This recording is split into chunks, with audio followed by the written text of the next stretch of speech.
aousubillahi mina sheytaani rajimi bismillahi rahmaani rahimi asalaamaaleykum wa rahmatullahi wa barakaatuhu. ginnaaw bi ñu sant yàlla ba julli ci yonentam ba di Seydina Muhammad sallallahu alayhi wa sallam faay man nekk ñu ngi leen di ziar te di leen ñaanal jàmm te di ko sàkku ci yéen rawatina nag yéen ñi abonné fii ci Daaru Salaam Sifaawu. dafa mel nag ñu ngi waxtaan ci aaya bu ñuy wax salaamun xawlan min rabbin rahimin. salaamun xawlan min rabbin rahimin nag maa ngi ci sortu Yaasin. aaya boobu nag lim man bari na waaye naa joxe ay tegtal yoo xamante ne nii képp ku ko def suñ borom dana la sutural ca loola ngay jàngoonteel. salaamun qawlan min rabbin rahimin lu gaaw la ci toj njibar.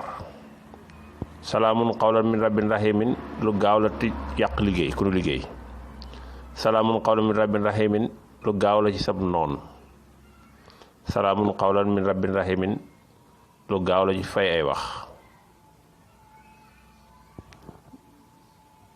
yooyu gaaw na ci te yooyu nag yu jamono yi soxla woo la mooy luy toj njibar mooy liggéey rek ak luy dàq ab noon ak luy fay coow nag maanaam da ngay bañ a tooñ. mi ngi mel ni ñu topp la ci mbir wala ñu tudd la ci tëllaale woo ca ba nar la ci andee jafe-jafe coow loolu dana neex a fay waaye bu dee da nga dëkk di tooñ nag tey bëgg di fay coow mënta nekk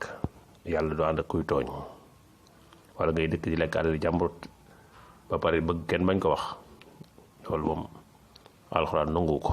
kon nag yéen a ngi waxtaan ci aaya boobu dinaa ci joxe nag ñaari tegtal ci wàllu luy toj liggéey ci wàllu luy dàq ab noon yow mi nekk ak nit ki mu noonu la bañ la ba nga xam ne kii daf laa bañ bëggu la taxool di jàng aaya bi ci 371 salaamun qawlan min rabbin rahimin 371 yooyu nag moo jàpp salaamun. képp ku koy liggéey nekk ak sam noon mu lay xatal moo xam kër gi nga dëkk la moo xam place bi ngay liggéey la waaye nga nekk fa ko xam daal daa xëy rek noonu la bañ laa gis ba bëgg laa génn kër ga wala mu bëgg laa génn place ba taxool di jàng aaya boobu ci 371 371 nag moo jàpp salaamun moom lu ci gaaw la moom da ngay am jàmm rek wala waa ji dem bàyyi la da lay may jàmm rek wala mu dem bàyyi la fa. boo neexee nga koy doxal ci 70 wala ngay doxal ci 111 bu fekkee da ngaa mën julli farata ku nekk boo jullee nga doxal ko ci 111 baax na da lay fekk aussi tamit dana la yëkkati. bu dee tamit man nga di ko doxal ci 70 bu fekkee amoo kenn ku doon noonu fa nga nekk tamit baax na protection la waaye bu dee daal leer na la yow fi nga nekk dañ la fay noonu wala dañ la fay xatal wala dañ la fay bañ ba bëgg dafay génne dee ko jàng 371 371 nag moo jàpp salaamun moom dalay bàyyi rek nga am jàmm wala mu dem bàyyi la fa ak lu mën a demee nag day dem bàyyi la fa kon salaamun xawlan benn ngoogu. ba ci tabaat mooy yow mi njibar wala ñu liggéey la nga xam ne sa yaram yi xëy wóor na leen dañ laa liggéey bindal aay bi 117 juróom-ñaar fukki yoon ak juróom-ñaar mooy kansu aay bi bind ko 77 fois. boo ko bindee 77 fois nga def ko saafara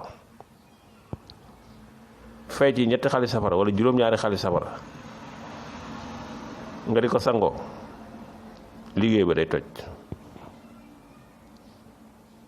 bind ko salaamun qawlan min rabbin rahimin 77 juróom-ñaar fukki yoon ak juróom-ñaar nga def ci xasum xay nga di ko sangoo liggéey ba day toj da ngay am jàmm de yaram wu day féex. kon aaya la boo xamante ni daal lu bari njariñ la ñooyu rek doon di sëkk nag ndax bari na ñoo xam léegi nag ñi ngi nekk nit mu leen di xeex mu leen di noonu te jotewu leen dara wala mu lay siis sax ci kër nga nekk wala mu lay siis sax ci palaasu liggéeyukaay ba bëgg la fa génne waaye dee ko jàng rek 371 moo jàpp salaamun sa noonu boobee da lay may jàmm waaye laa mu dem bàyyi la fa kon salaamun na ngoogu wasalaamu aleykum wa rahmatullahi wa barakatuhu.